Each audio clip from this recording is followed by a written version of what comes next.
for the F550 midship pumps to engage them. When you pull up to the scene, put your foot on the brake, engage the park brake. Make sure the park brake's engaged. Put the transmission to neutral. Release the service brake. Engage the pump. Ensure that the pump engage light had engaged. Hold the service brake and shift to drive. Continue holding the service brake until you hear the transmission engage. You see the 7th gear release and your located pump light will turn on. Now you're ready to pump. To disengage, step on the service brake again. Shift transmission to neutral. Give it a second for pump to stop turning. Shift pump to road mode.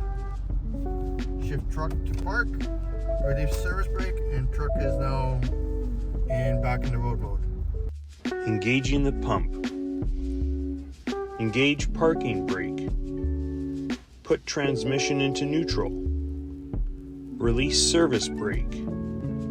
Engage the pump, making sure the green pump engage light turns on. Hold down service brake.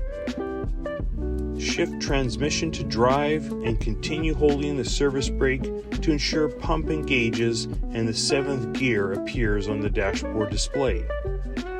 Release service brake. OK to pump light will turn green. Disengaging the pump. Hold down service brake. Shift the transmission to neutral. Give transmission a moment to stop turning. Switch pump to road mode. Shift transmission to park. Release the service brake. The truck is now in road mode.